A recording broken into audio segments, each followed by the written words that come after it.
Planning Commission meeting to order. Please stand for the Pledge of Allegiance. I pledge allegiance to the flag of the United States of America and to the republic for which it stands, one nation, under God, indivisible, with liberty and justice for all. Roll call, please. Is this microphone working? Speak up because the mic Yeah, is this? working. Oh, the microphones are not working. All right, sorry about that. Roll call, please. Speak extra loud. Mr. Zenya? Here. Mr. Cummins? Present. Mr. Laurent? Here. Mr. Lamb? Here. Mr. Rear? Here. Mr. Sable? Here. Mr. Smith is absent. Mr. Van Portfleet? Here. Mr. Young? Yeah, here. There is a quorum. All right, thank you. Do we have a motion to approve the agenda? So moved. Second. Moved. Second. All in favor? Aye. Opposed? Carries. Let's see, the approval of the minutes from the last meeting. I'd like to make a motion to set those aside to the next meeting because they are deficient and need upgrading. So I make a motion to set those aside to the next meeting. Second. Moved and supported. All in favor? Aye. The motion carries. Public comments on non-agenda items only. Is there anyone who have signed in, like to speak on anything not on the agenda tonight? Okay. So we'll move on. Old business. This is 256 South Broadway Street, the Orion Boathouse Restaurant Addition Site Plan Review. Thank you, please. Mr. Chair. Yep, my name's John Jackson with McKenna. I'm sitting in for Laura tonight. She's at the National Planning Conference in San Diego, so part of me feels sorry for her and part of me does not. So anyway, I'm here standing for today.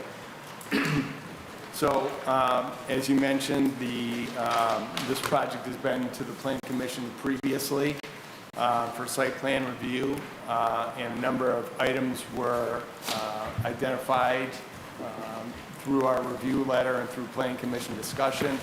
Those outstanding items were communicated to the applicant at that time, and I believe we'll hear tonight that the applicant has addressed a number of those issues, but there are still approximately a dozen outstanding issues that we have with this project. Some of them are details that are going to ultimately be a condition of approval, like providing appropriate easements between the properties for the cross-access. But some of them require information to be prepared and submitted, such as the landscape plan, which we have not seen a detailed landscape plan. At this point in time, and you have all the outstanding issues in our review letter, and our recommendation is that the applicant address these issues before a recommendation for approval from the Planning Commission. Okay. I think this might be an appropriate time. Would you like to address those issues? Love to. So, prior to the last meeting, the engineering company's recommendation was to give us conditional approval based upon, I believe there was eight items. And some of those items were, I would call minor items, I guess. They wanted the height of our landscaping issues, they wanted a fence detail, they wanted a couple more clarifications on the plan itself, which we feel we addressed a lot of those. Some of the other engineering plans and aspects we're obviously willing to do, but without a conditional site plan approval, it doesn't make sense to really go out and spend $10,000, $15,000 hiring a bunch of engineers if you're not conditionally approved before you get those. So some of those issues, are standard, I would call them, conditional approvals. And obviously we're willing and we're committed to this project. We're committed to bringing a neighborhood restaurant into this community. We appreciated coming last month and hearing from all of you members and some of your concerns, and we feel like we really addressed those. We hit the ground running. The morning after the meeting, we immediately called up Jeff Williams, Fire Marshal of Orion Township, as well as David Goodlow. We had a meeting that Tuesday with both of those gentlemen to understand some of the parking situations, the access agreements, the turning radiuses, et cetera. And throughout that on-site meeting, as well as just conference calls and emails back and forth, I believe both of those gentlemen sent over their approval of our site plan. If not, I have that email, we can forward that on, but we took into consideration, I don't remember which gentleman shared that, they wanted to kind of see that open up and not have a dead end into that. So we did remove some of the parking spaces up front, we moved those over the handicap spaces and made that a turnaround, still maintaining the, the parking spaces. Again, the required parking spaces are 32. We're at 49 with 5 reserved for the current business on the north property. So again, that hours are 9 to 5 typically. So we gave a fence detail. It's a standard metal wood fence. Our landscaping 6 to 7 feet in height. Mature bushes and trees to help with some of the sound and security and so at this time, we're open to questions. So you say, did you submit those changes? Do we have those changes? Do you have those changes? I'm asking you, because Yeah, there's 12 items in this letter, and I'd ask if you'd go through each one where you're at on all of them. Yeah, we can go through each one. Yeah, we needed to do that if you're hoping to get a conditional approval. Okay. Yeah, Because it sounds like some of the things have been addressed, but it's not shown in this letter. So we need to see what you can provide us to show otherwise. Do you have our review letter from April 29th? I do. If I can follow Sure. again, that'd be great.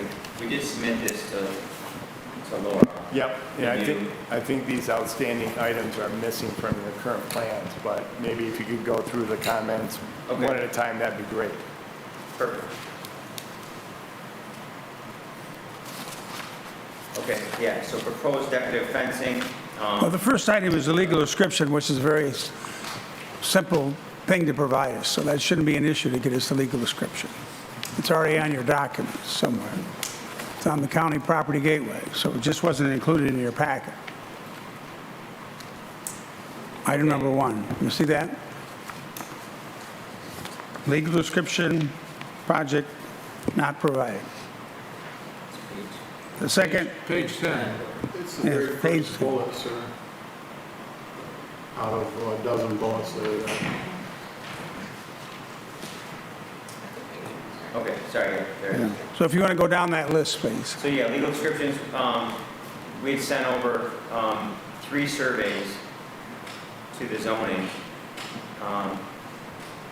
We'd updated, we had our survey for the property, we sent a survey for the neighboring property, along with, there's a really older survey, and all 3 of those surveys with the legal descriptions were provided To Laura, zoning. to Laura and I believe the Okay. zoning at Lake Orion, Nishad. Right, yeah, okay. So, all right, go on.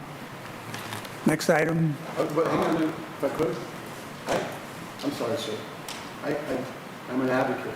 I'd like to see this project, but they haven't seen it, I haven't seen it. Nobody has seen it. Well, we may have it, but we may not know we have it. So they haven't even been reviewed, but I'm just trying to help, so. So yeah, I mean, they were sent within 3 days after the last meeting. I can send a confirmed email, I can show you my sent emails. But yeah, there was 3 different surveys sent, one for our property, which was originally sent, as Right. well as the neighboring property, which was asked for. And there was 2 surveys on that property because of the house at the front had its own survey, it was quite old. And then the property at 232 had a second survey. Okay. So those were, Okay, submitted to the village, okay? those were submitted to the village Right. and Laura was copied Right. Okay. on those.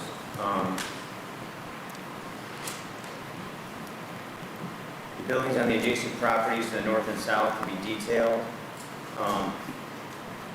On your site plan. Are they? Is your site plan showing your properties Yeah, our site plan showing our properties, I mean, their properties, on our site plan, I guess it's not detailed, the surveys were included in that. But that's the surveys we haven't seen. Okay. Do you understand our? I understand. Okay. Surveys you didn't see that were sent Understood, but. over a month we- ago. But we don't have them. So Yeah, that's. we'll have to follow up with that. I'm more than happy to pull it up and share. it. Sure. Said, Commissioner Cummings? The comment is that this plan, they did delineate these buildings so that we actually can see the shape of the building, and they closed the property line. But the legal description is such a basic thing to put on this plan that the architect should have never even sent it over to us, or your site plan, without putting the legal descriptions on. They're that easy. That simple. These are not real difficult things, so we would expect that these simple items should have been on here already. And I'm a big advocate of this place, provided we can get a plan that we can approve. It's a document that has the information. Yeah, and I apologize for that. I can have these plans updated tomorrow morning at 8:00 a.m. If that could be a condition to the approval, that would be not an issue at all. We could have that taken care of. okay. It's I'd like to been make a 30 comment. days. Good, I'm sorry. Okay. Okay. Okay, I don't think you're going to get what you want tonight, okay? Besides things missing on here, especially like the access for the emergency vehicles, I can look on here, the way you got the 27 parking spaces, you got 20 feet 6, it's required for straight-in parking that they be 22 feet, or you have to put them on an angle. I also see that the building on the front of M24 does not have any parking designated to it, whether they're being used or not, it could be used. And if we're going to designate parking back here for this building, I think it has to be more designated. And I just think you've got a lot to do. It's up to anybody else on this board, but I just think that you're probably wasting your time right now. So, as we don't want to waste anyone's time, because this is important, and I think we all agree it's important, but having some of the fundamental items not here is basic, and it's going to be very difficult for us to make a approval based on, oh, we promise we'll do this. Because if you couldn't do the very basics, who knows what you'll do in the future. And not that, well, that's a bit of a leap, don't you think? Well, So I think you'd be best off if you went through each bullet point and let's address them so we can get them corrected and. I'm trying to we do can that, move yeah. So, forward. and some of these bullet points are brand new. But that's the hesitation from, I think you'll see from the commissioners. So some of these bullet points are brand new though. So it's like they gave us 8 bullet points and now we come back and I haven't seen this. I mean, it's dated the 29th, so I've never seen this. Okay. And there's all new bullet points. So how am I supposed to address those all new bullet points? So if I could address that. Some of the previous bullet points were probably asking for additional information. And so when we get the additional information, we have to evaluate that to make sure it complies with the ordinance requirements. So, without the information, we can't do a complete review. No, So I appreciate it, but I spent 3 hours on a conference call with Laura, and before last meeting, it was the engineering company that you, as a village, hired and paid a great deal of money, I'm sure, to. Her recommendation was that the site plan be approved conditionally based upon her bullet points. And that was their recommendation, was to approve the site plan conditionally based upon those bullet point items, because they were kind of minor issues. I mean, we updated a lot of those things. So the legal description wasn't on that first one, or it would have been changed. So I apologize for that. That will be changed. All of the conditions that McKenna is asking for, we're not shying away from. We're not here to create a rift. We're here to become community members, to invest in the community. That's our goal, is to invest not short-term, long-term. And if we can get the support from the board, which we're asking for in the community, then we're willing to do the right thing. We're showing you that we're willing to do the right thing. This is our second time before here. We've made the changes. I can continue to go through here, but if it's if it's a waste Yeah. of time. Yeah, no, please, You can- yeah, let's go with bullet point number 3.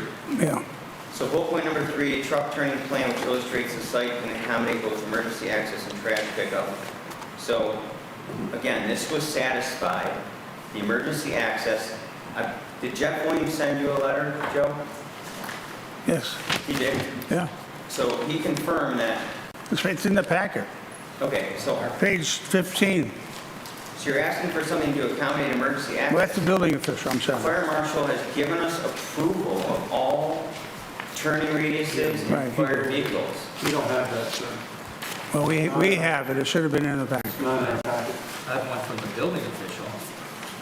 Yeah. We have one from the Charter Township. Again, Jeff Williams sent it over, I mean, I have it, Yep, and he did. I forwarded that copy. I forwarded so- that copy to Laura, Okay. an email. Yeah, fire marshal stated that because it was less than 150 feet, you didn't have any further requirements. That's, for me, and I feel horrible, because there's a disconnect here somewhere, and I'm an advocate. And so, our planner hasn't had an opportunity to review. I haven't had an opportunity to review. When I looked at this, and I said to Mr. Young, and I even mentioned to Mr. Jackson when I came in, I said, we don't have any data. And so, I'm just saying it's difficult. But your city manager says he does have a letter from Jeff Williams.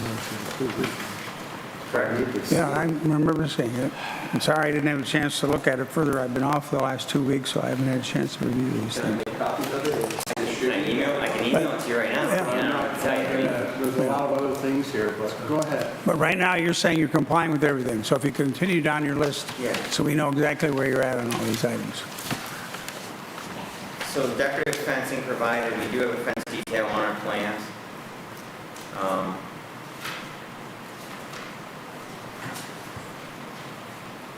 Does match the metal privacy fence. I mean, it's metal posts with a pine, so I believe it conforms to all the fencing requirements within the village. Yeah, that's a fairly minor thing, as long as we get clarification on it, which one it is. Either metal decorative fencing, like, like a aluminum picket fence? Is that what you're proposing, or is No, it we're proposing just solid wood? Yeah, it'll be an intermittent wood fence with steel posts. Dimensions to be detailed in the northern parking lot, all driveways.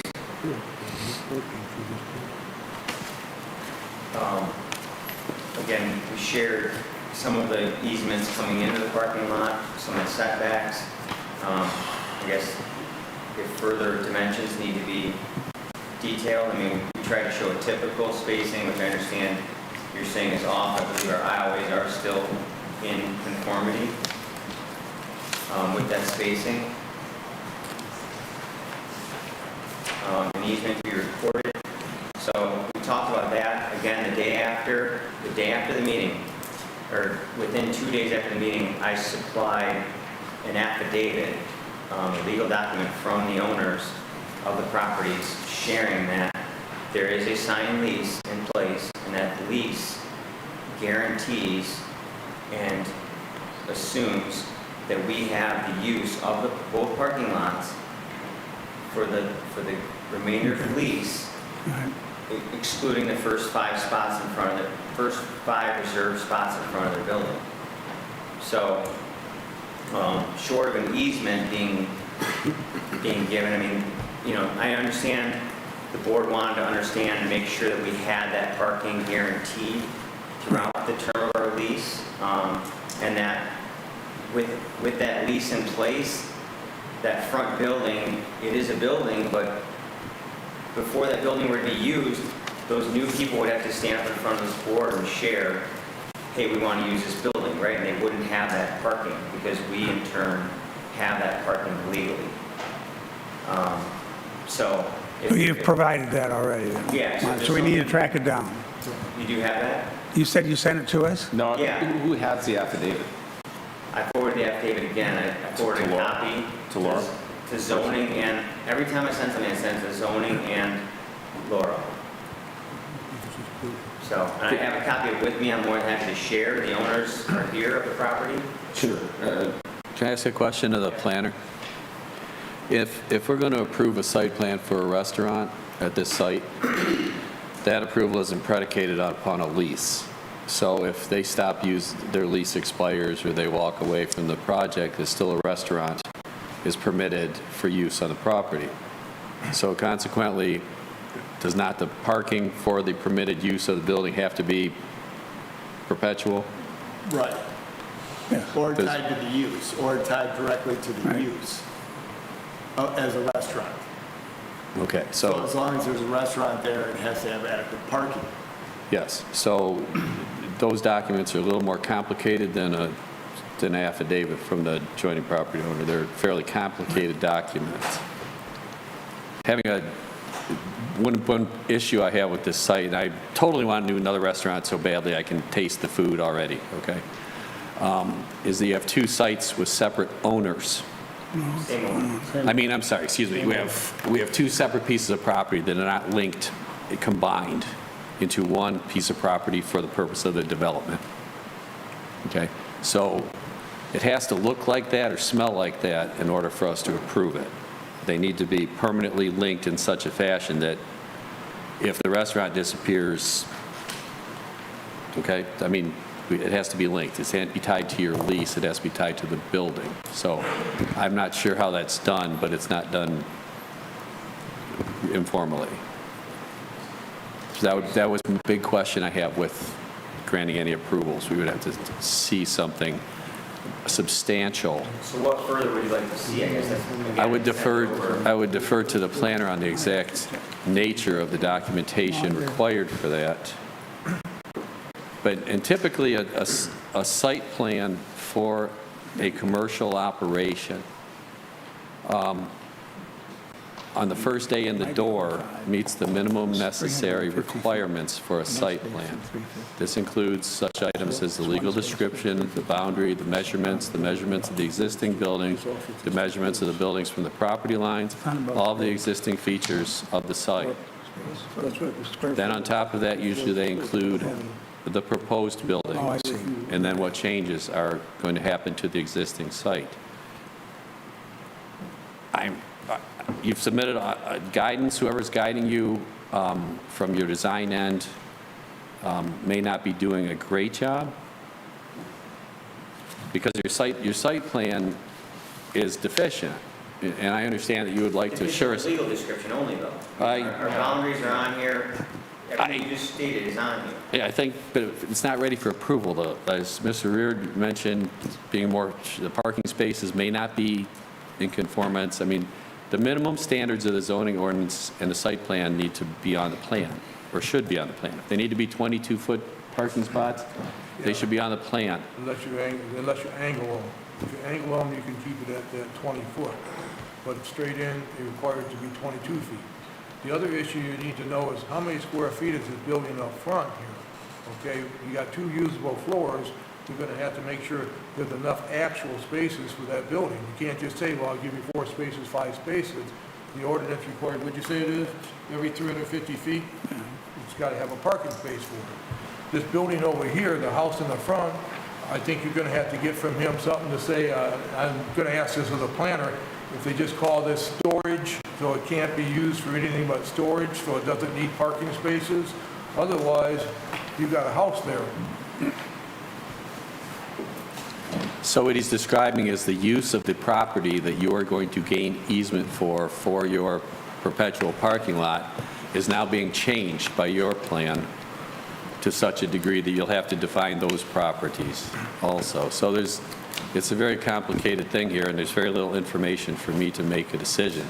I would love to see a restaurant here, but approving the site plan, Everyone keeps saying they want to see a restaurant here, but we've been here 2 months in a row, and we get new things every day. So, I get that. To address, my name's Kevin O'Mara, and I own both of the buildings, both properties.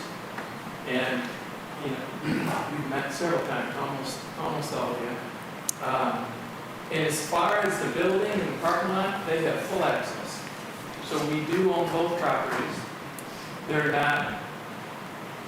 They are separate parcels, we, as the owners of the other business, we use the other business for me and my other partners. And so we're gonna take the top 5 spots. The building in front is storage. There's no parking associated with that. We don't need any. Matter of fact, we've got 3 employees that come total to the 2 buildings, which is really the one in the back. And that's all we use it for, so it's just owners. We've got 27 employees and they're all remote. What you don't understand is it doesn't matter what it is right at this moment. Tomorrow you could change it to something else. The building requires so many spaces, just like the restaurant requires so many spaces. It's not, you can say, hey, well, I'm just gonna give them this.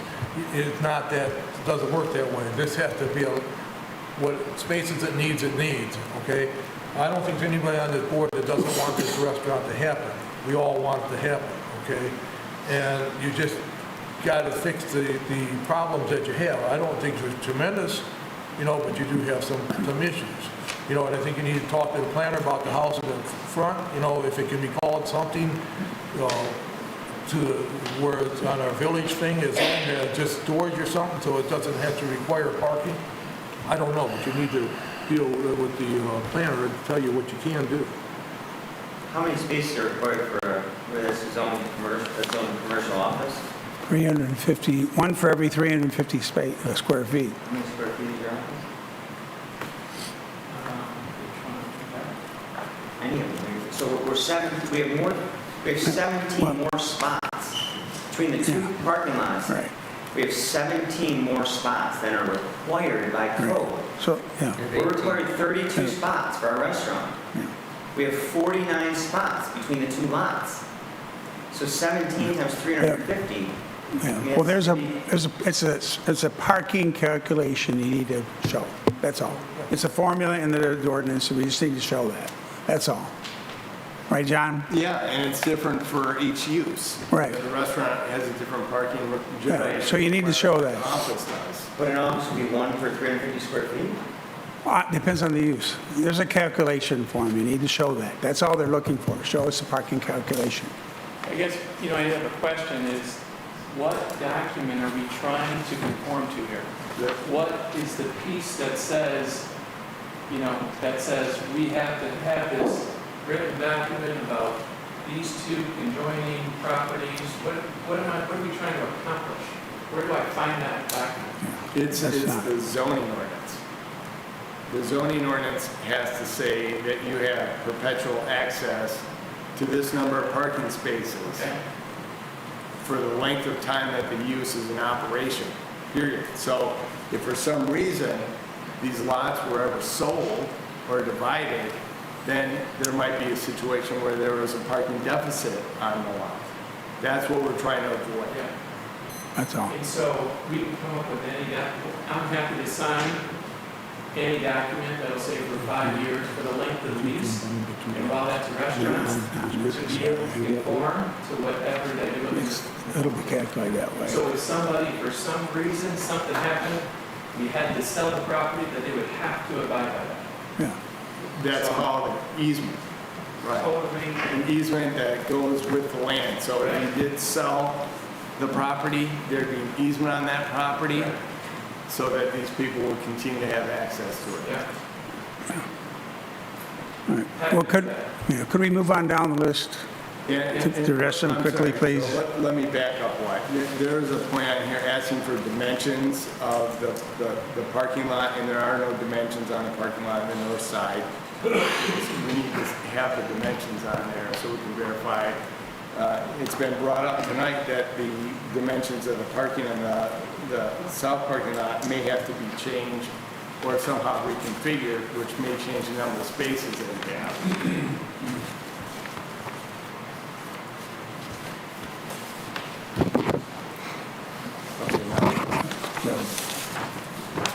The easement, again, as a conditional approval, I believe that can be accomplished before anything happens. Identification of the required loading space. It's not on here. We can add that. Good. We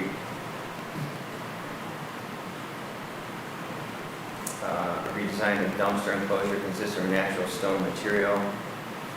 That was on here. again, last month I addressed the board. I'm happy to make the dumpster enclosure anything you want. The surrounding properties are all a dark blue. To me, painting that a matching color would help hide and blend that dumpster enclosure in with the existing properties. If you want it a natural stone white, again, make it a conditional approval, I have no problem with that. You can make it whatever you want. To me, it makes more sense as a community to have an ugly dumpster enclosure match the surrounding property. Well, Yeah. when they did the parking lot originally, there was landscaping that was supposed to go in that never went in. Right. And I shared, we will make certain that when we redo this, I shared it with you last meeting, I will make sure that that landscaping is put in our scope of work, and we'll make sure that that's addressed. Great. Was that note about the landscaping put on these plans? No one's told me what that landscaping is. But even a commitment to say you're going to do what the last landscape plan said. Is there a note on there to that extent?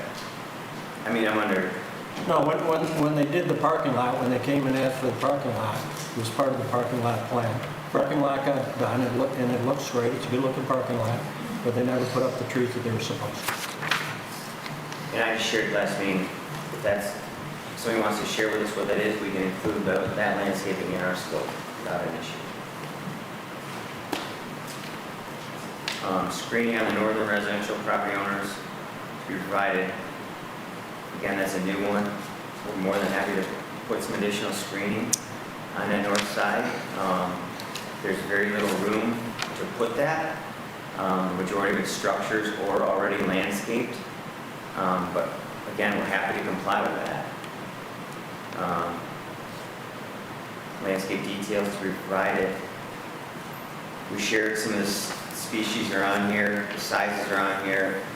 We spent 30 minutes on the phone with Laura explaining the watering situation for our vegetation. It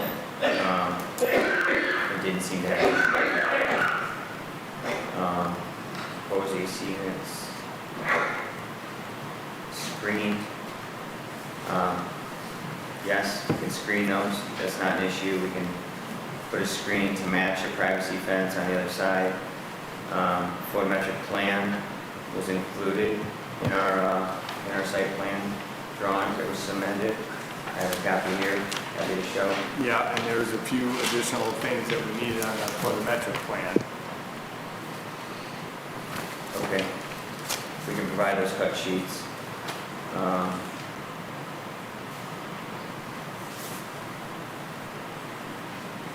Yeah, and all those other things. Again, photometric plan, we're gonna, I mean, when we submit our building permits, they're not gonna approve it if it's not our cut sheets and we're gonna submit all that with our building plans. And when you, right, So we're not gonna get approved for our electrical plan unless it conforms to code and standards and photometric plans. So, you know, we're happy, again, we're gonna comply with what you want. We're not being argumentative, we're not being, we want to be part of this community. We want your help to allow us to be part of this community. So we're not shying away, we're not saying, no, we're not doing that. We're gonna lawyer up, we're not doing these things, we don't believe in them, it's not fair. We are complying to all of these, to anything you throw at us. But again, each month we come, there's a list of 4 or 5 new things, and that's fine. We're willing to do that. We're willing to comply with anything you give us, because we want to be part of this community. We want to do right.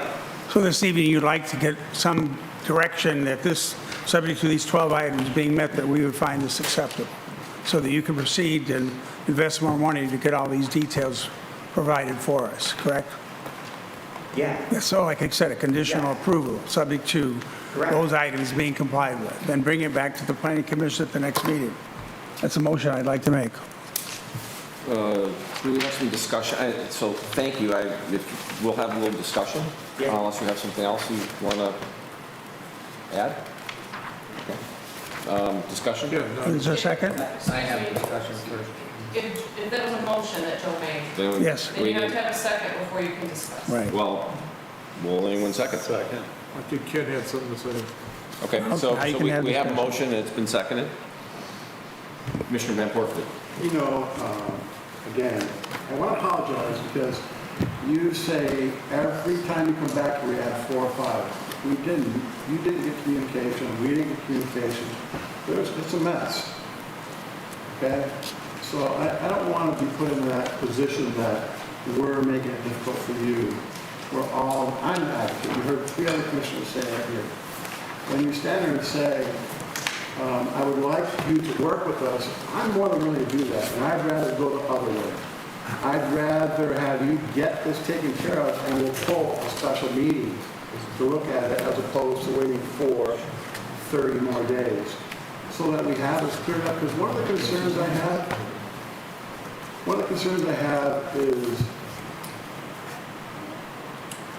I swear, it'll be 2 more weeks till someone's going to come in with a napkin, and they're going to say, I'd like to get conditional approval, and here's my stuff. And I'll go, whoa, whoa, whoa. And they'll say, you did it for the other guy. Why don't you do it for me? And we have it happen frequently. And I really need to have some reliance on my consultants. That's why they're here, our planning and zoning. So I would love to help you work, and I would rather go the other way. Get it cleaned up, let's get it back in here, let's get it done. As opposed to all the conditional considerations this evening. And I appreciate that. And that's what I'd rather want. Well- Again, last month, your consultants shared that they recommended to this board conditional approval based upon 8 bullet points. That was the recommendation by your consultants last month. But that was last month. And I understand that was last month. So now we're on to this month, and we've tried to meet a lot of those needs. But this month's recommendation cannot be recommended until items are addressed, or a revised plan set provided for the village future. So, I apologize. So Commissioner Cummings. Yes, I share Mr. Van Portford's recommendations, but I have here what we discussed at the last meeting. And I know that you continue to say that you did not know. These are new. We just approved the minutes of that last meeting. And these items are all in the minutes. They were all discussed. Our discussions were put into words, put on this paper, and we discussed them. I have that. This is the write-up from last month's meeting. And these are your drawings that were marked up as I chaired the meeting last month. So as we talked, I wrote. I think that you need to take these, you need to give them to your design professional and make sure that he gets them out of the plan. Because every one of these items we're discussing tonight, bar none, were discussed and put on the minutes and put on that plan. And you're here tonight as if we never talked about any of them. And the idea was, you told us the same thing. I'm going to have these done, we'll resubmit them, and you'll come back next month and you'll have an approval. And you would have that approval tonight. But that's not what you did. And I'd like to see this restaurant get started. But some of these items, when they gave you that conditional letter, they did not have all the items that we discovered on the plan when Laura wrote the first letter to you. And most of those items could have been addressed on that plan, on that original plan. But as you got into here, there were problems with easements, right-of-ways that we didn't have, turning radiuses that weren't there, dead-end aisles. And we still have dimensions that aren't on these plans, and we've got 30 days to put dimensions on the plans so that we can determine that these spaces are going to fit. You may have to move them slightly onto the north property, and we need that record so that if anything happens, we have a legal document. You have a legal document, we have a legal document. It protects you, you, the owner, and it protects anybody else that gets involved in this project in the future or buys this restaurant or assumes your lease. And I It appreciate protects the owners that are on each side of you, especially the screen for the neighbor to the north. That's an important element because of the music. We're going to deal with the music, and we're going to deal with the noise, and protect the noise of the neighbors that surround this property.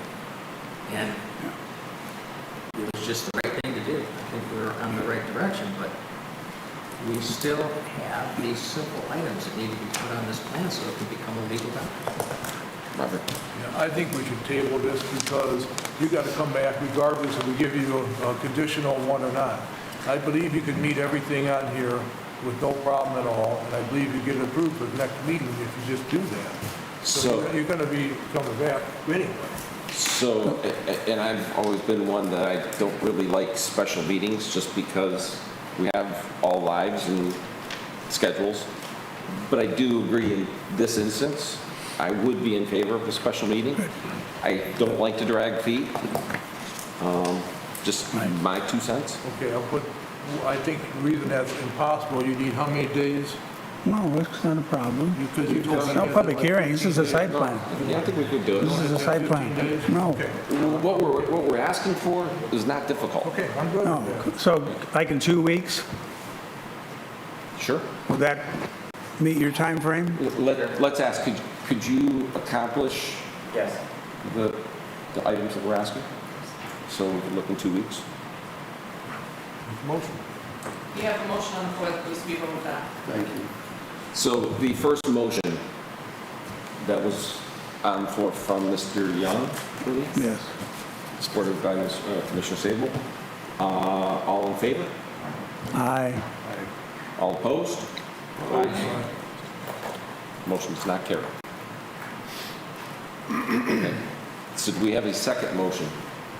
I'll make a motion to allow the applicant to get the corrections done, work with the planner, and resubmit, and having meet the publication timelines, we look to conduct a special meeting in 2 weeks, On Monday, May 16th? Monday, May 16th. Any second? Support. Moved, supported. All those in favor? Aye. Opposed? The motion carries. Thank you, Commissioner. All right. Thank you. Right. You know, one quick tip that might be helpful is before that meeting, on the Thursday before that meeting, our agenda is published. You can call here and get a copy, so you're not blindsided by anything that you don't know. Right. Whatever we have, you have. And then we can make sure we're kind of like right on the same plane. Thank you. You have Laura's letter, right? With I the have a plans letter, for today? yeah. Yep, all set. And I'll make sure to touch base and, yeah. Is there a different email address I should be sending to besides? So that might be a problem, yeah, that might be where one of the problems are. So do you have Mr. Young's email? I don't. Yes. Send it to me too. Okay, So I'll find out. I was going to say, you might want to just walk over and he'll jot it down for you. So, Thank you. so this gets fast tracked.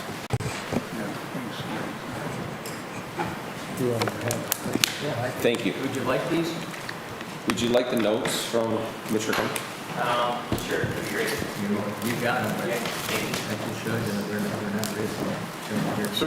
you here. I'll be an extra eye. Thank you.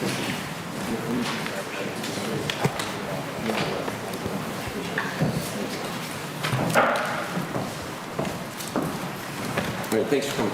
Thanks, Kevin. Okay, so we'll move on to new business, item 8A, Orion Lumber Redevelopment, the PUD eligibility review. Mr. Jackson?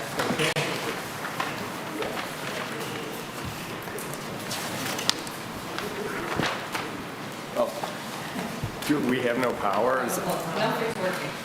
Nothing. Is there a power outage? We got the laptop working, but But no screen? Chairman, can you excuse me for just 1 minute? Thank you. We need to get some pedals in this generator. And gerbils.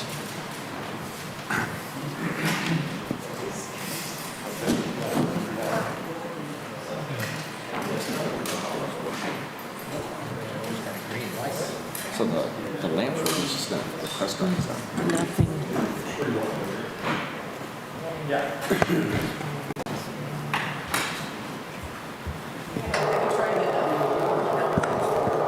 Well, I hear a screen. Test 1, 2, check. So it just shut the projector off. The projector was on.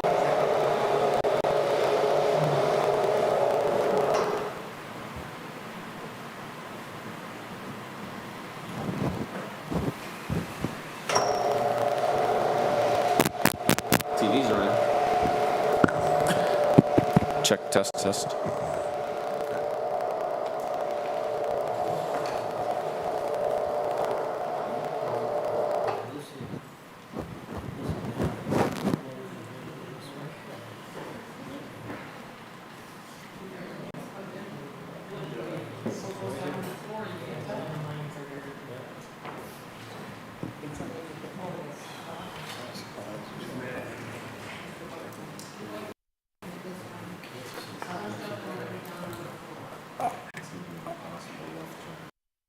We need a basic site plan, don't we, Ken?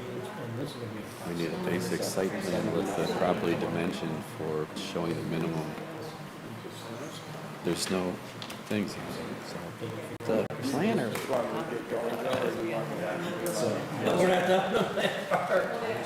Why is the planner saying that we're not ready to go to the meeting? The planner should be saying that the plans are incomplete. By recommendation. We may as well get started while Joe troubleshoots the technology here. So this is Okay. project. So yeah, we have audio now. Hello? Okay, so that's working. It's a technical miracle. They rebooted. Turned it on and off.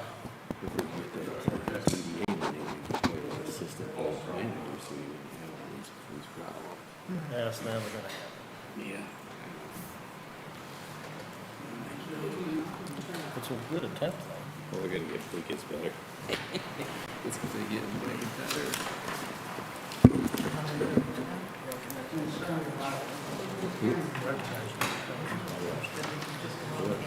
This I don't get.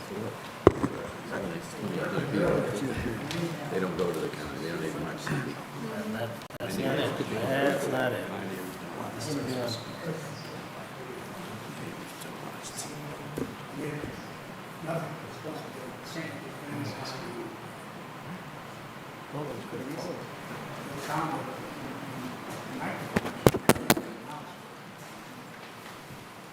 Gremlins are here.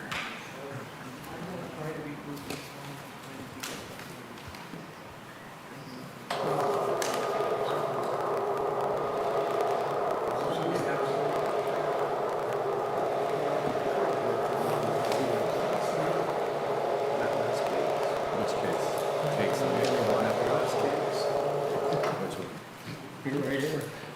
You're this big thing right here. Well, could you do your presentation? Yes, without the text? absolutely. Okay. Well, we'll look at charts later. Yeah, I can share my screen. Unless this is going to keep going up and down. Oh, okay, so we have video. They're hoping this to look inside. Yeah, we can see it down here, so, Oh, you can? yeah, Okay. so apologize to the, You can see the PowerPoint? yes, I see your PowerPoint, Orion lumber. Okay. Well, it's just like, So we can see it here. Main Street. I apologize. Yeah, it might just need, the projector needs to warm up, Okay. cool down and then warm, there we go. Here we are. Here we go. Back in business. Okay, so this is, an exciting redevelopment opportunity for the village, obviously. It's an existing lumber yard project that everyone's very familiar with, a little over 4 acres. and we have a developer that's interested in coming in and redeveloping it with primarily residential use with some supporting non-residential use on the property. There's 4 apartment buildings, 3 stories in height, a mix of units for a total of 94 units. The other non-residential building, as far as we're aware, is going to be 1,500 square feet of retail with some clubhouse use of 5,000 square feet, and that includes, you know, the leasing area as well as probably some amenities for the apartments. But I'd be curious to hear from the developer more about what's going to happen in that building. And of course, the surface parking to support that, and an in-ground pool, again, as part of the amenity. So they're requesting a determination from the Planning Commission that this project is eligible for consideration as a planned unit development. And I'm going to run through the criteria real quick for PUD for eligibility. It's a discretionary determination by the Planning Commission, ultimately by the Village Council. But some of these standards are pretty straightforward. Other ones require some consideration. The first standard is that it has to be all contiguous, which of course this property is all contiguous, so that standard is met. They have to demonstrate that there is a recognizable benefit to the village, not just to the residents of the future project, but also to the village as a whole. And these standards include feature preservation, it could be natural features, historic features, whatever. They need to have a mix of uses, and as I mentioned, they have a certain mix of uses right now. We're going to ask if that's a sufficient enough mix. They have to have open space or recreation facilities on the site. They need to be able to demonstrate as one of the benefits that they're mitigating any impact on some of the resources, or that it represents a significant redevelopment within the village. So those are the standards, those are the recognizable benefits that are laid out in the zoning ordinance. So in terms of feature preservation, we've requested that they provide some additional information, and again, maybe they'll provide that tonight, to determine if they're preserving the trees or the woodlands on the site. We know there's no existing wetlands on the site that are being preserved. So we need a little more insight in terms of what preservations they may be preserving and what impact that may be. They've indicated that they're willing to work with the village in conjunction with the village to talk to MDOT about improving MDOT's off-site stormwater detention system. You know, I'm not sure what exactly that looks like, other than, you know, they're willing to sit down with the village and say they'd like to see that MDOT stormwater detention system improved as much as the village would. So again, I'm not sure, you know, what that looks like in the end. Mix of uses, I mentioned already that it's primarily residential with some 1,500 square foot of retail on the site, and then the clubhouse and leasing office, which are obviously dedicated to the residential use. I think the intent of the ordinance PUD is to have a slightly more balanced mix of uses, but we can talk about that a little bit more here in a second. Yeah, here is the description of the underlying zoning, which is the mixed-use district, and it talks pretty straightforward about providing some commercial uses that sort of provide a connection to the downtown area, and so more of a commercial feel, especially along the major corridors M24. Open space, you know, they really haven't given us a clear indication of how they're going to use the open space on the site. There's not a ton of it, but maybe they can paint a better picture of what they're going to do with the open space that's on the site that might provide a community benefit. We're open to hearing what they have to say. I guess there's been previous discussions about additional pedestrian bridge across Paint Creek to improve access. If that's something that they're considering, again, we'd like to, you know, obviously hear more about that.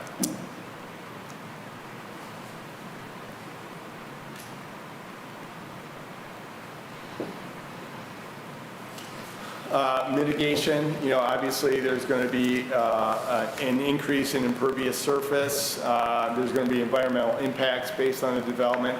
So what kind of creative things are they going to incorporate into this project that mitigates or offsets some of those impacts? And here are some suggestions. What kind of green infrastructure can they provide on the site, like bioswales, rain gardens, native plantings? What other kind of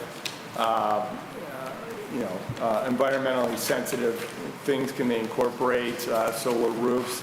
We see a lot of projects, especially catering to the demographic that we think they're targeting, EV charging stations and things like that.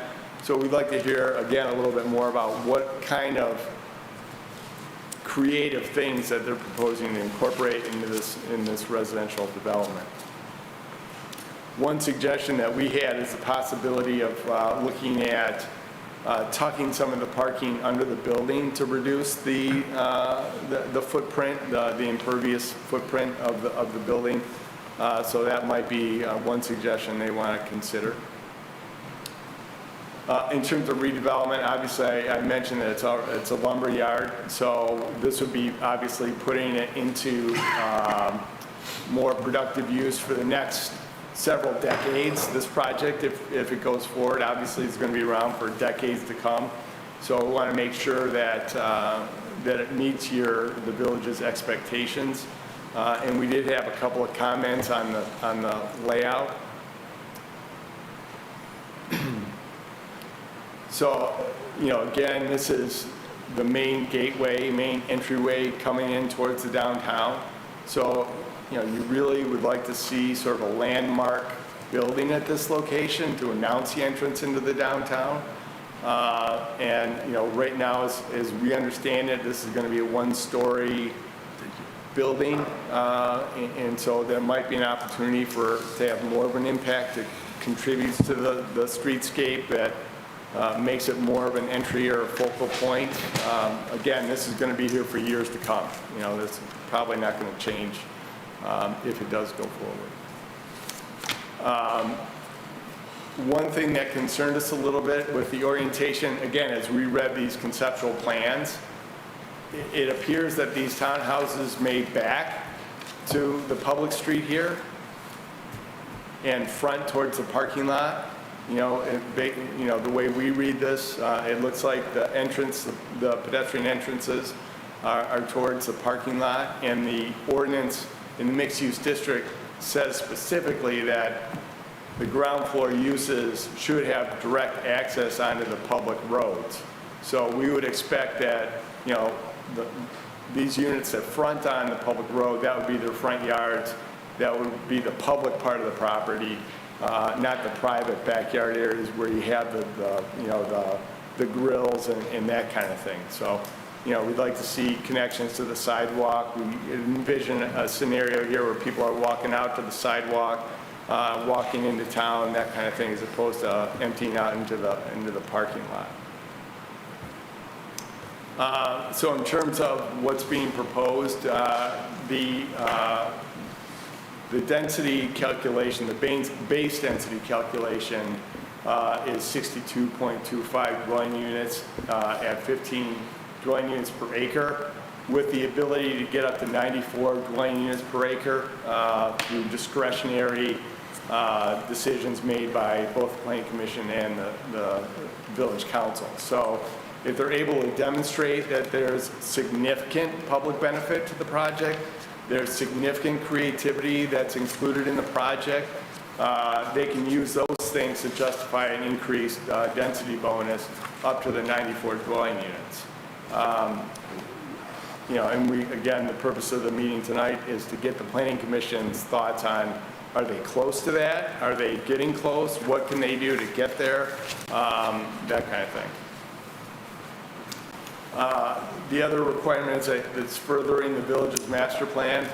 And again, there's a number of things in the master plan that talks about increasing the amount of mix of uses, including commercial and residential. There's a lot of talk about providing a variety of housing types, which we think this project could easily do if it was done right, if it had the right mix of uses and that sort of thing.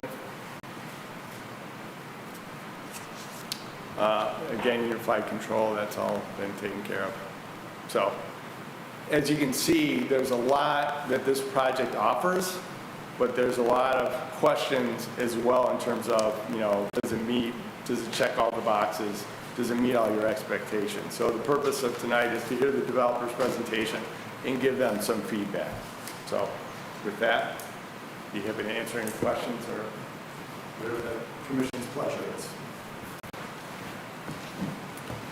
Any questions for a planner? No? Matt?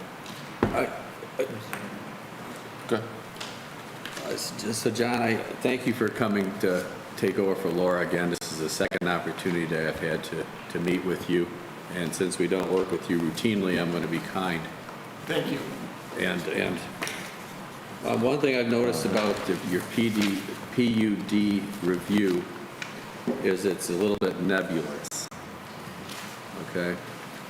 I don't really see any benefit to increasing. We recently increased density to 15 units. And at this particular location, which I drive by every single day down both Atwater and M24, I don't see a benefit to the community, me being a member of the community, in increasing the density beyond what we've already increased.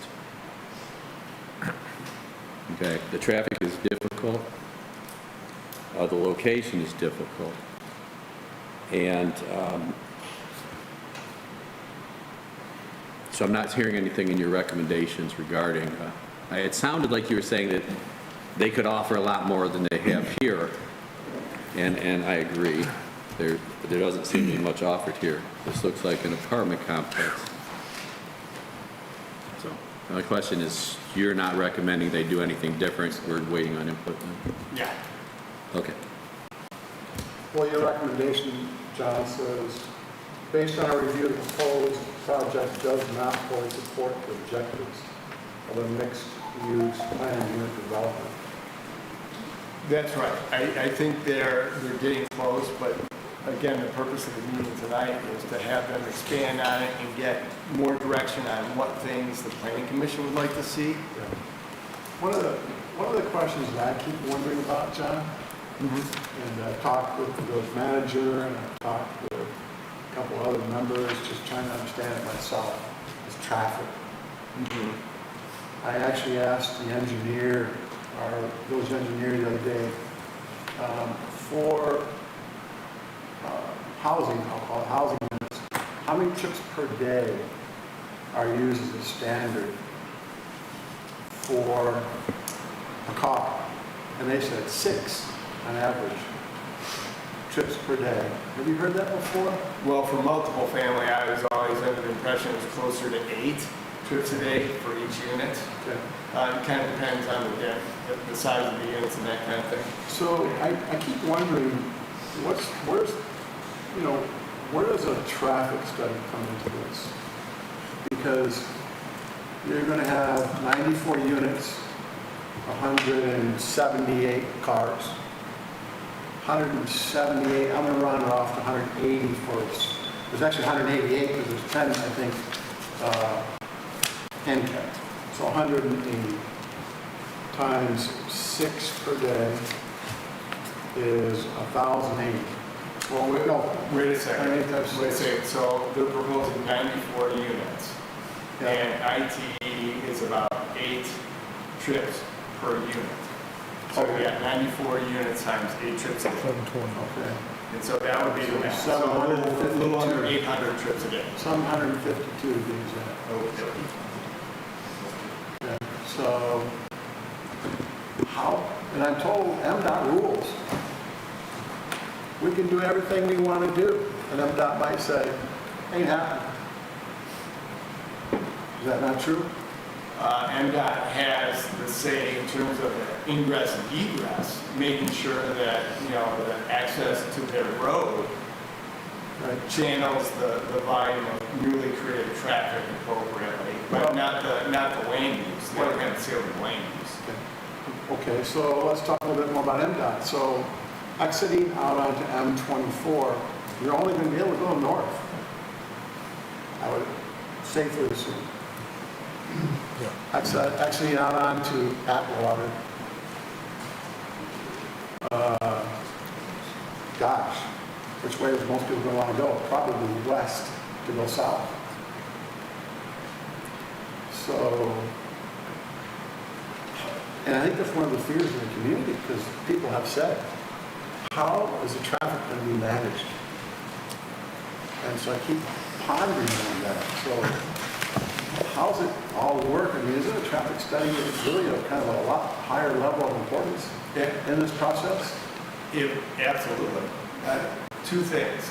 If you don't already have a solid understanding of what capacity your road network is working at, then absolutely 100% you need a traffic study. Absolutely. But then you really need to look at the land uses that you've planned for, right? Because if everything gets developed according to the plan, there's going to be more traffic. If everything gets redeveloped and developed, there's going to be more traffic. And that might mean a couple of things. Number one, it might mean it's within the capacity of your existing road network and you just need to make some tweaks in terms of timing and intersections, things like that. Or it might mean you need to make some significant infrastructure improvement to handle the land uses that you've planned for. Good. Because one of the things, if you go out on M24 and turn north, Ulm, what's going to be your way to go back south again? You're going through downtown. And so how's that going to work? Right. So I'm just bringing that up because it's just something else out there. Let's go Flint Street. I would love to see the current property owners get what they like to do in all this. And I like river cats, but I just keep wondering about these things that are looming. That's my comments. Just, I pondered that myself, but I thought about it this way. That property, something has to be built there that can support the cost of what this is all going to cost. And I look at residential, and I look at small amount of traffic going in and out during the day. What else are you going to put there? A retail development, a restaurant, something that's going to have thousands of cars going in and out a day? So I don't disagree with you, but I still think that this residential type of scenario is still the best thing for that piece of property. Chairman, I just have a couple of comments. The property is definitely a landmark piece of property. It is, whatever you put there is going to make a major impact on this community. And there's a couple things that I think need to be done. And one is that the commercial space probably needs to be larger, and it needs to be tied in to the existing downtown so that it becomes a walkable part of the community. And the streetscapes on Atwater Street, all of the buildings along there are all set back at the village's normal setback of about 25 feet off of that front property line. It creates a nice open environment in that area, and the buildings along Broadway will be an attractive addition, provided you do it right, to tie into the downtown. And you may want to increase the densities by going to a multi-story building up on the front. You will have a view of Lake Orion once you get above that first floor. So if you put a 4-story building up there, you're going to get a premium for whatever you're doing on those upper floors because you'll have a lake view. Take advantage of what the property offers you. And maybe move this pool and a clubhouse to the back.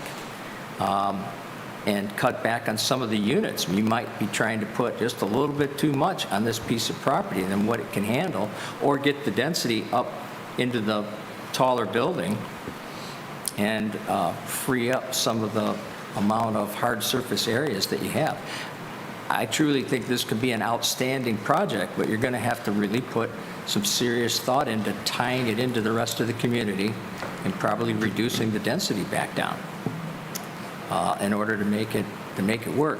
The building up in the front that abuts the restaurant is a foot or two setback, and yeah, it's probably allowable under the zoning, but from a practical standpoint, you'll never be able to maintain the back of that building. Should an owner put up a fence right there, you're done. You can't maintain the building. What's that going to look like in 20 years from M24 when you can't maintain the building that you put up? We don't want to build something that's going to become a problem for the community in 10 or 20 years. We want to build something that's going to look good and stand the test of time. This community is 100-something years old, and it still looks pretty good. And the lumberyard's been there a long time, and it's been a great asset to the community for however many years they've been there, and it's a long time. So we'd like to see it continued on. And I agree exactly what I was going to say, because I already kind of marked this out. The building on the east should be a 4-story building. The building on the north should be a 4-story building. The building that would be parallel to the lot of Leo's should be eliminated, and the one on Atwater could be moved in a little bit. And that would give you more green space and give you more parking, and I think it'll solve a lot of your problems, and you'd come up with like 88 units instead of 94.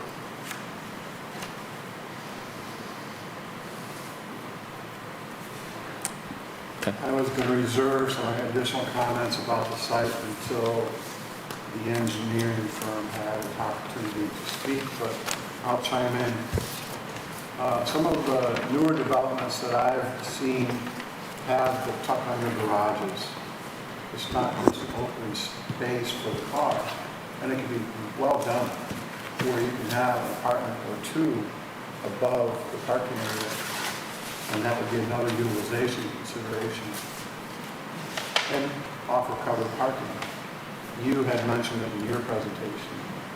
I agree with more commercial use, and then I wrote another note during your presentation about EV charging stations. I think it's going to be real important in our community with the $4.2 billion renovation and how we're going to embrace our General Motors plant and utilization of the product. Just a couple of additional comments I wanted to offer. All right, is there anything further? No, I need to go, but I want to make this comment. My wife and I actually own the 2 buildings next door, so if you don't think we want to see a development, of course we want to see a development there. So I think the idea is okay. I think you need to make some basic changes. I think Cummings gave you some good ideas. I'm not sure if it should be 4-story on that front building, but 2 or 3 definitely. And then you can increase them in the back. And it'll cost you less because you're eliminating the building. It's still cheaper to go up than it is to build another building. So, well, it is. A roof and a foundation cost more money than the rest of it. So, but thank you very much. Right. Excuse Commissioner Reard.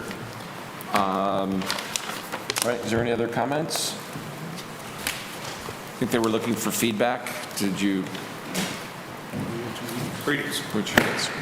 My name's, for the record, my name's Matt Schwanitz. I'm one of the, actually I can't say partner anymore. I'm partner emeritus at Giffords Webster. Andy's one of our newer partners. I'm a land planner by education, and what I do for a living, Andy's a PE. Had a bit of a script, but I want to address all your points and John's points too. First of all, let's get right to the master plan and the mixed-use district. Master plan states a goal that mixed use should be confined to the Lapeer Road M24 corridor and transition out with residential uses out to abutting residences. I think it's actually stated as abutting residential neighborhoods and the lake to create a buffer. It states that in the master plan. It states that in the detailed requirements of the mixed use district. I think it's 9.03D or the likes. But then there's a confusing point in the preamble that a mixed use ordinance which seems to limit that transition to just the lakeside. Doesn't say that in the master plan, doesn't state that in the detailed requirements within the ordinance itself. I would assume the goal is, though, to transition to the residential uses, both east and west of Lapeer Road. We have condominiums here. And I'm sorry, I'm losing my voice a little bit right now. So we got residential condos where Andy's pointing out right there. Most of y'all are familiar with those. The problem with going, which I saw in an underlying comment in the McKenna review, that since none of the building, or only one building is quote mixed use, it really should prevail through the whole site. That was the goal of the ordinance. Well, that's 30,000 extra square feet of retail or office in this corridor. Right now, we've got a 6,000 square foot vacancy and a 12,000 square foot relatively new building. And it's vacant. It's vacant lease space. That's just the tip of it. I just went on the internet this morning to look at the listing, 2 listing sites plus the DDA site. There's pushing 180,000 square feet of vacant for lease or for sale property from Atwater up to Indianwood Road. That's a heck of a chunk of the market that's either for sale and vacant or needs to be leased. If you use basically a greenfield development assumption of 10,000 square feet an acre, that's half of your downtown. Can you repeat what you said a minute ago? Which Going back about 4 or 5 sentences on the space that's available. right now, if you go on, actually I have the 2 sites I jumped on just before the meeting. I think one was commercial properties net. One's on LoopNet, one's on your own DDA site. We've got several properties listed on that, and then I think it's ComNet is the other, officespace.com. I made sure that I didn't double count any addresses, but you basically got pushing 20 acres if it was done in a greenfield setting, 20 acres of development of vacant space. If you take your downtown and I did just a real gross estimate of your downtown footprint, my bias on it, you've got about 35 acres all in, including streets. So put all that together, you're talking about your downtown. Just a point of clarification, you're talking about vacant land, not... No, I'm talking about one-to-one scale, buildings standing, available for lease or vacant sale. buildings, and they're saying there's 180,000 square feet. More or less. It's just You must math. be including the township in part of that. It's just math. So that's quite a bit. So we're being asked in one recommendation to put 30,000 square feet. We took every building footprint we have here, that's about 30,000 square feet at the first level. 30,000 square feet of non-residential. Sir, I travel. We don't see a market on it. I travel that corridor all the time. I cannot. Well, the listings speak for 180,000. themselves. It's not a debate for me. I mean, you can check them on your own. I could be wrong, but they all added up, and they were all current listings on both of those sites and your DDA site. That's a lot of square feet. And we're just a little fraction of this whole mixed-use district. So start thinking 10,000 square feet an acre of non-residential on the first floor. That's your goal throughout. That's a big number. We won't be able to satisfy that. Our project doesn't work with that.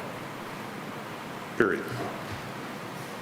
Rivercat has put the one-story footprint out on the frontage. You know, frankly, there's questions of whether that small amount of space they have in there for lease is going to work. The more we have to do, we're dropping units to it in this plan. We're trading for every 500 square feet to 700 square feet of non-residential use, depending on the use, we're losing 1 unit. You don't lose them if you put them up above. We'd have to give up 1 unit to satisfy the parking requirements. Your parking standards, I think, for general retail is about 1 per 250. For office, it's about 1 per 350. So we have to park each of these units with 2 cars. So those 2 cars are going to sacrifice those units. It crashes right to the bottom line in our density. And frankly, we're right at their threshold when we look at demolition costs, the probable environmental mitigation, the working with the township to solve this detention basin issue with MDOT. Andy, you might circle it. That area there, there's two forebays that are basically the outlet for Lapeer Road. There's several catch basins there. They're in decrepit condition. They're overgrown. They probably don't have their original capacity. They direct outlet into the creek. One of our benefit commitments is to deal with that. Is that where the trees are at? That big mass of trees, Andy's got his cursor. Correct, it is trees. Yeah, those are trees, and it's, originally that had edge trees on it. These are all emergent, most are junk trees, softer woods that have emerged in the basin because it hasn't been Well, I haven't been touched forever. forever. And we honestly don't know the condition of the outlets. Another item we were going to assist on, there's a storm sewer going from Atwater through our property. It didn't show up in title work. We did see one instrument. Both Joe and his staff had some records, and apparently every few years, I don't know how often, the village jets that out because the condo project's parking lot floods and it gets dangerously close to the units. So they jet that out. There's probably a breach. Maybe one of the older buildings that are certainly in decay were built right on top of it. I'm not sure anybody even knew about it. It's probably a fairly old sewer. So one of the things we were going to do is participate with the village, get it cambered, get it located, figure out what rehab needs to be done. Probably it's going to be substantial replacement because they jet it out all the way to the Paint Creek, don't they, Joe, when you guys do that? So that's an environmental issue that's on the site. Not the least of which the site's an environmental issue. That's a leaking or breached stormwater main, then you've got whatever materials suspended on this property free-flowing in that if it leaches into it. So that's a heck of a benefit. Dealing with MDOT's another benefit. Existing trees, a tree survey, almost everything here is emergent because it's never been maintained from a tree standpoint. They're all junk woods, they're falling apart. To be able to demo all these buildings, virtually every tree's got to go. If you want an inventory, when we get into the site plan process, we'd certainly do a tree inventory. But to go out and shoot these with a survey, that's kind of busy work, wasted time. We can generally locate them and deal with them, but this site will have to get rid of almost all of them. They're in very decrepit state. Traffic came up. It's a key point. Yeah, that's a treacherous entrance on Lapeer Road if it's a two-way entrance. It's not our intention, but we're not there yet. Main entrance for this project would be off of Atwater. That gives you full movement at a traffic light on Lapeer Road. That's going to be the main ingress egress for the project itself. Any mixed use or non-residential use certainly would be right in, right out on the Lapeer Road entrance, but that's it. We wouldn't tolerate that. We wouldn't want to put our residents in that danger. Other open space aspects, people say, what are we offering? We're also offering to open up the trail, get fencing down, get the decrepit buildings away from its edge, enhance that whole route, and get a proper connection that is actually a fitting walk from Atwater all the way to the Paint Creek path. What's behind, if you take the trees and go to the little triangle that comes across the, So we've got the trees here. right down, right in there, is that part of that? I believe that's village land, isn't that? This piece here. Yes. It's not. Meeks Park, it's part of Meeks Park. Yeah, it's part of the park. I can't remember what Andy owns it, whether the village owns it or whether Yeah. it's, I thought you guys were. We own to the east, Yeah. MDOT's fenced area. No, that part. The fenced area is But MDOT. inside, right there. In here? Yeah. That's That's MDOT. all part of the MDOT. Yes, it is. Okay. It's all fenced And it's in. not an easy, they're the owner of it, Yes, they are. but I think there's possibly some restrictions on it. It's all fenced in, chain link fence. Right. And, we've spotted a few pipes that are, we think dewatering this, that were the original pipes. When you go and see the structure through the fence and the basin, there's literally, one of them, there's a tree growing over the outline. I don't know what kind of condition, how much this thing's either over retaining or not retaining at all. So you've got a bit of a mess. We all have a bit of a mess there. This is some of the heavier lifting to raise the profile and quality of the site. Yes, sir. You know, I'm all for the land development. That's my business. That's what I do. It's how I make my money. And I believe you're entitled to develop that property in a fashion that, you know, best suits the rules and regulations and whatever else you can get or encourage people to give to you. My biggest problem with the project is I don't see a great benefit to the village of Lake Orion in any development whatsoever there. When you talk about the benefits to the village, that particular property lies completely within the Downtown Development Authority tax capture district. All the revenues and additional taxes from the improvements to that property will go to the Downtown Development Authority for use in advertising for the local businesses and having events.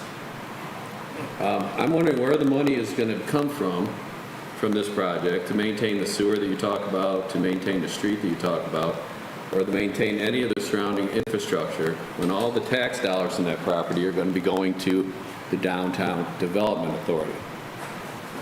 So this is a recurrent theme I brought up. Has nothing to do with them. It has nothing to do with you, but it has to do with the What village. streets are you referring to, or are you just talking in It general? has to do with the village. Well, that's a fundamental, I've And heard it has this to do for with the decades. benefit to the village from the project, which is a fundamental basis of a PUD. And I noticed that you have a recommendation from the Downtown Development Authority for your project, which is great. They will benefit greatly for that project. But the village, I doubt will benefit much at all from the Well, project. I disagree with that. And- I agree. And I just stated it. Village, we're saying we're going to help and cause the improvements on a stormwater pipe that's your pipe. We don't have title evidence of it, but it's in fact yours. You've been maintaining it. We could go through Just saying prescriptive you're- rights and that. Yeah, your additional burden on the community. Well, if I could, let me finish. And also the detention basin, which is degrading potentially the Trout Creek. Unquestionably, if that basin's not functioning properly, you've got effluent coming from Lapeer Road and possibly other locations. You've also got a horrible structure in that elliptical pipe that we think is coming off of possibly Broadway or as a secondary pipe, right about there, directly discharging into the creek. This detention basin may be tying into it, but it looks a little high. It's about a 40-inch elliptical pipe. Its spillway is falling apart. It's undermining, it's silt loading from the outlet to the creek. It's in a horrible condition. God knows what else that's doing. So, One thing, though, you're looking at a brownfield for this project to deal with the environmental cleanup, that's what's being discussed. which supersedes the DDA capture. Right. So until that brownfield is paid back for the remediation, the DDA won't get anything. Right. Because the remediation is because of the oil and coal use of the lumberyard for many years. We also have a very blighted property with 10 buildings that are in disrepair and piles of wood around, which are a hazard, that would certainly benefit the village to have that matter resolved and taken care of. So there's many community benefits that we need to not overlook to this project. We're cleaning up one of the 3 blighted areas in our community. One was the Eman Center, the Bobsleigh Building, and then the Long Heights Road, those buildings in that area. This is the top 3 areas that the DD identified we need to have development for. And this is an opportunity for us to consider a development that will address the needs of what the village would like to see. Yes, there are things that affect everything, no matter what you do, but having that liability and the storm drainage, and it's just something we see to seriously give sincere consideration to for this project.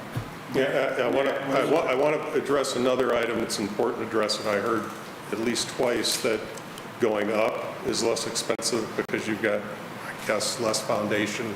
It's just cheaper to add a story. It's not. Then you go to 4 stories, code requires that to be a podium-type structure. That first level is either steel or concrete, and then you stick build on top of that. And then the other little kicker on that is an elevator. You put those 2 together, the economics change dramatically on the residential. dramatically. Mr. Portley. The only thing I want to bring up about the comments so far, and I wrote it in my notes after I read the paperwork, is that you will help us work with MDOT to take care of the sewers, much like Mr. Young just mentioned. You will help us work with MDOT to clean up the detention pond. I don't know what that means, because MDOT's already been put on those. You're supposed to take care of that. We just aren't pushing them hard enough. We're not being tough enough with them. So maybe you help us be tougher. I'm not sure. But when we talk about the sewer, I'm not sure what that means. You'll help us work. Is that like a letter of recommendation that MDOT works with us, and another letter of recommendation? I mean, if you were to tell me that you're going to put $200,000 in an escrow fund and help us, that means something. But just to blindly say they'll help us, I took that as just a courtesy statement, because I don't know what it means. Well, once we have the discussion with MDOT, we may be able to take advantage of that to provide some of our stormwater needs. But we're way early here. I want to draw everybody back to where we're at right now. All we're proposing is acceptance for suitability for PUD. This is a sketch plan. That's all that is, even though it was done with CAD. Our next step is to refine this, take your comments, go to full site plan, and start figuring out what our costs and all these items. There's a lot of moving parts here, but there's not a budget for it if a fundamental like density or a fundamental like every bottom first floor has to be commercial. I'll be honest with you, those are deal killers. We won't be back. Well, I'm not sure anyone said that all the first floor units have to be commercial. But I'm not sure that was the direction. it came up in a conversation, it did come up in a conversation in our staff meeting Okay. that since we weren't providing mixed use for every building, and I mean, it was an innocent comment. Matt, what about going higher on the building on the front there? Maybe not four floors, but what about putting a couple floors on there and, you know? It's a possibility. That's an item we could pose to River Cadis. And I think that's something between now, hopefully with acceptance, and preliminary site plan, because we're really coming in for the heavy work at preliminary site plan. Well, what about the concept of having access from the buildings out on Atwater? Oh, we talked about that. That's a possibility, even if they're not necessarily front doors. If the architecture, and again, this is just conceptual, but what we might do, and we discussed, is having architectural courts that go out with gates or entrances to them that then access each unit. You know, much like I don't want to use weird terms, but like Tuscan courtyards or Tuscan style or European style townhomes. They've got, basically you enter into a little bit of a private court through a gate or a knee wall kind of detail, and you get that front door, edge wall feel, very urban, walkable, that everybody can walk into their own unit. Is that a front door? No, it's a second door. Okay, Yeah. in terms of the traffic issue that came up, if the access on a 24 is going to be right in, right out, obviously that means most of the traffic is going to be coming out on Atwater. Absolutely. So what does that make Atwater look like in terms of necessary improvements to handle that additional traffic on Atwater? Oh, I think that, I mean, I heard traffic study come up. I would assume on this project, between this conceptual level and coming in for site plan, we'd at least have a traffic study, and if that shows some triggers, we'd go to a full TIA, because it may affect how we set up the Pier Road Atwater signalization. Atwater. Probably won't, but it could.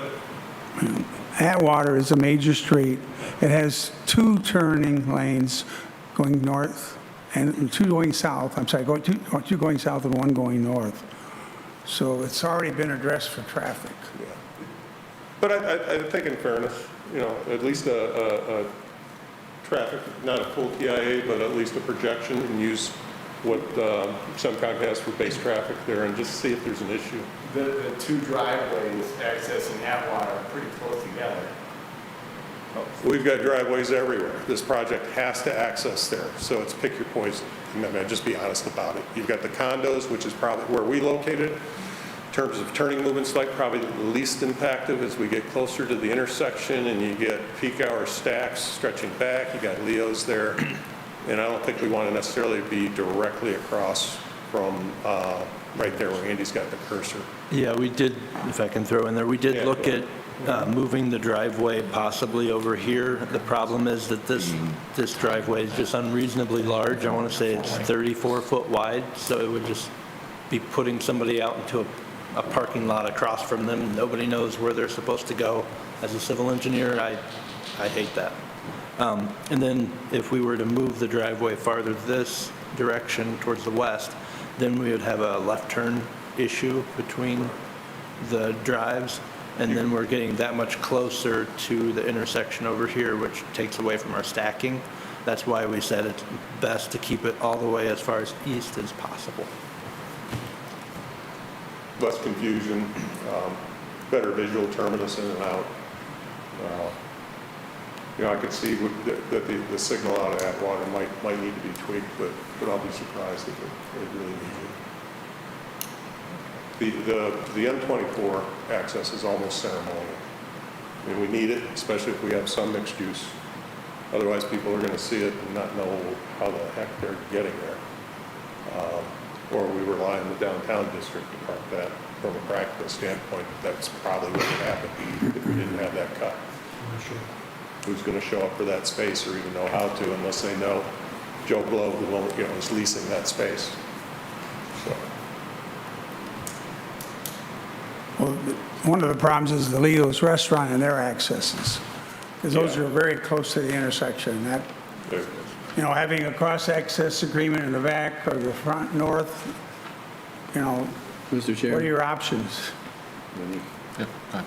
I'd like to move that at this time, the plan is submitted by the developer, does not meet the requirements for a planned urban development.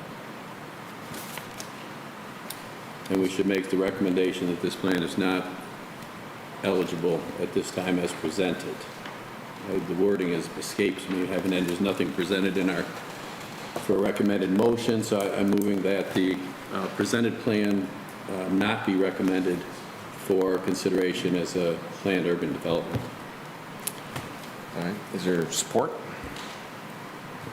I'll support. Could you consider adding on page 23, the recommended commission utilize the meeting for opportunity to provide further direction so they may strengthen their proposal and present an updated plan at a future date? Thank you. The motion has been moved and supported, Mr. Young. I'm just asking you, would you amend your motion to add it? No. That they would be given an opportunity They to can come consider back at amending another- their plan, is all. No, Joe, they can come back at another time with the revised plan, anytime. Any other further comment? Yeah, well, I'm not sure we saw their full presentation today. I think you guys started coming and just answering the questions that you heard. Right. And I think you have more to tell us than just that. Am I correct or wrong? We've hit pretty much everything on the qualifications, and that's all we're here for right now. Again, this is a concept sketch. There's work to do. That's the intent. That's the intent of your PUD ordinance. This is just to get the PUD, but I have a couple of comments with regard to So, that too. Commissioner Van Port, for you first? No, it's fine. The discussion is in order. Yeah. So the discussion is that you focus a lot on MDOT and their drainage, but MDOT will take care of that. So that's not really a benefit to the community, because MDOT will be required to deal with their problems eventually. We will have some problems on Atwater that need to be developed and dealt with. And I think that there are better solutions myself to what you're trying to do that will benefit the community and your development. And so I think that you need to come back with a different plan. I'm sorry, I can't hear you. I said, I think you need to come back with a better plan. Commissioner Van Portfleet, you had a comment? I'm of the same consideration. Again, I like River Cottage. I'd like to see the property developed.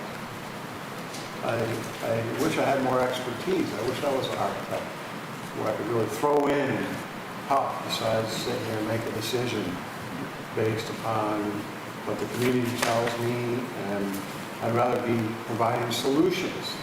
I'm not equipped to give all, to have those, but except for to say, well, what about this, or what about that, or what about this? But I believe the motion on the floor right now is to accept it as the preliminary of the 94 units and the concept, and I will support that. I don't think that's what you're motioning. You're accepting this for suitability, eligibility for PUD. You're not accepting this plan. The motion is to, they submitted a plan, and they made a proposal, and they've asked it for a recommendation for PUD. The motion on the floor is to not recommend this plan for a PUD. This plan, Yes. this plan. Yes, that's all that is. We're not offering this as a plan for solution. This is a concept drawing. PUD A is. starting point for the PUD process. So this plan is what they're asking for preliminary approval for. No, we're not. Excuse me, that is not the motion, or that is not what we applied for. Mr. Chairman, would Yes. you like me to restate the motion? Yes, please. This plan as submitted does not meet the requirements for the eligibility of a PUD as presented. Thank you. Mr. Chairman, Yes. in the memo on page 22 from McKenna, there's 6 items that were to be considered relative to a eligibility process. And one was the recognized benefit to the end user of the community, not a place burden on utilities. Further, the goals directed to the master plan not result in unreasonable negative economic on adjacent property. Provide as much usable space to be acquired by under the ordinance reside under single ownership. Those are very generic, unspecific items to be considered to move to the next step. Is that correct, John? Yeah, Or not? that's right. Yeah, that's the discretionary decision that the planning commission has to make before it can go any further, based on the information they have to work with. And what the developer said is they need 94 units in order to move this thing forward. And we're saying that the 94 units is too many units. And if Based the on unit- what, though? And the unit doesn't have, the development doesn't have the benefits that would make any sense to do 94 units on this piece of property when they're entitled to 62. Hence, it doesn't meet criteria number 1. Doesn't meet the criteria. Well, this is a process. Commissioner The Lamb, PUD is a was that the process. spirit of your? Yes, I think so, and I would like to have us vote and move on with, let them move forward with their project and which direction they choose, and we can go home. Okay. So there's a motion, and it's been supported. All those in favor? Aye. Opposed? All right, motion carries. Thank you.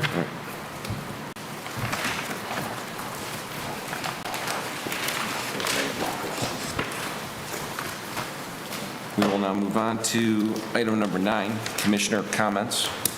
Receiving file of monthly. Oh, I'm sorry, 8B, I apologize. McKenna's monthly report. Mr. Jackson? So moved. Is that just a receive and file? Right. Receive and file. Do we have a Unless you motion? had any Yes. questions. I do have a question. Sure. Worthley? On back to page 32, I had heard a little bit about this, but I just wanted to touch base. Item 3 says, tunnel repairs approved. So, are planning and zoning approved the engineering on tunnel repairs? Which item? I'm sure not. What tunnel? Is there a tunnel that I have? Where is the tunnel?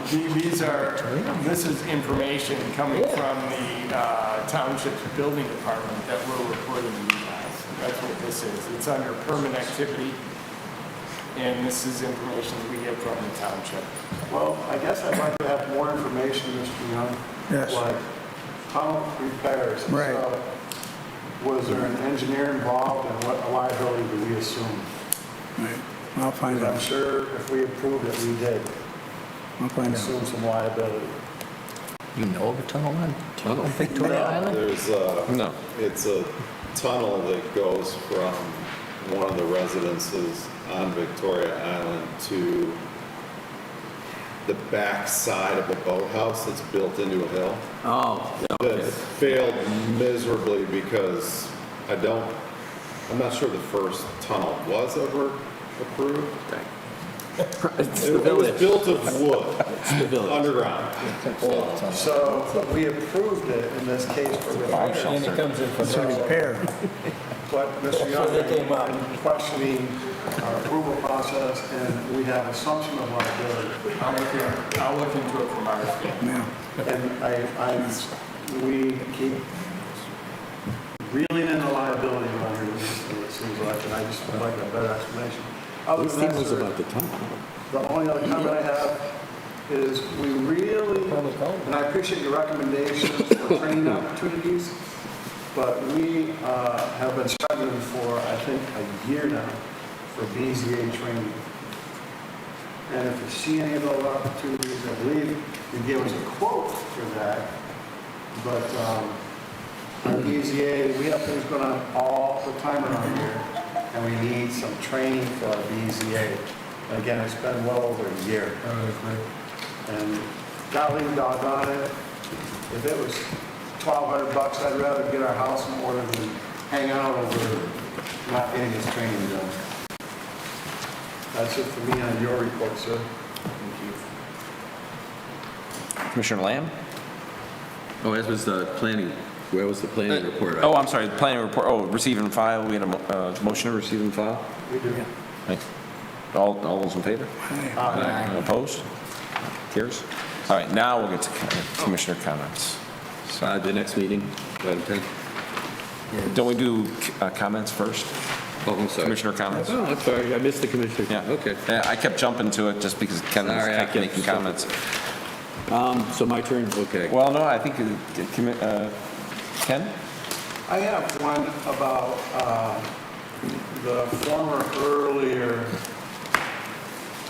well, two things, cases. In one case, we had site plan approval from township building engineer. I still don't understand that, how that works before it even comes to us. Because I apologize. The document says site plan approval. It's not building plans. Well, that's right, don't get that. Right. So I'm just surprised. So that's one thing. The second one here is the letter from our DDA in support of the Lake Orion Downtown Authority, the Lumberyard redevelopment project that's presented.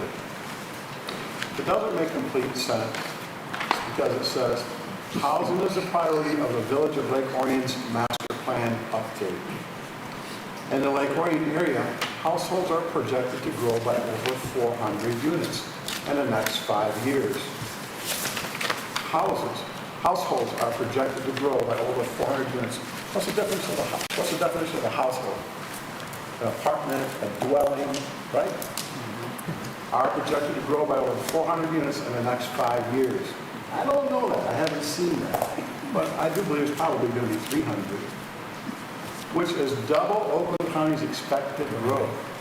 So our Lake Orion area is going to have over, according to these comments, over double what Oakland County's expected growth is of households or new construction. That's a little scary, I think. But, so I'm like, I wonder where that stat really came from. So the demand for available rental housing is strong, but there is a lack of multifamily units within the village, primarily due to a lack of available land. And yet the comment prior to that says we're going to have double of the Oakland County's growth. Now it says there is a lack of multifamily units within the village, primarily due to a lack of available land. So it's kind of contradictory. So I wasn't excited about the letter, but I did want to add one other thing. It's in the very bottom paragraph. It says, the Lake Orion Downtown Development Authority Board of Directors passed a motion April 12th in full support. I did not support that. I was the one person, dissenting vote, that said this should go to the Planning Commission first. We don't even have it on our docket. We had it on our docket tonight. It should have been here first. And I did not support it. That's my comments. Thank you. Commissioner Ryan? First, I'd like to applaud Councilman Ken for making the dissenting vote at the DDA. That's a big thing over there. I just want to take this opportunity to clarify some of my comments about what I consider benefit to the village of Lake Orion. And in the definition of benefits and beneficial items, one of the biggest ones is economics. And for a community such as the village of Lake Orion and the government, it's called tax revenues. Okay, one of the sole biggest benefits from a development and a development in a community is the increased tax revenue. So I continue to point out to every board, commissioner, and citizen that I meet that the DDA, because of the way it was founded and its tax capture district is so large that all of the new development is going to go into the DDA coffers. Now, I want to make sure I'm letting you know, I don't want to dissolve the DDA. But because of the huge growth over 37 years of Oakland County, it's become a runaway train in a vacuum for all of the future revenues for the village. Since we all live in the village, we know what a beat-down infrastructure we have. Mr. Young has another $20 million on his sheet, of which $10 million may be legitimate, 10 may be wishes, that need to be funded. I would love to see these new developments. I'd like to see them done in an orderly, professional, and community beneficial way. But what's the point if there's not going to be any financial benefit to the village? That's a clarification of my comments, so I'm not misquoted again and abused. I just want to clarify. So thank you very much for letting me clarify. Hank? I'm going to pass.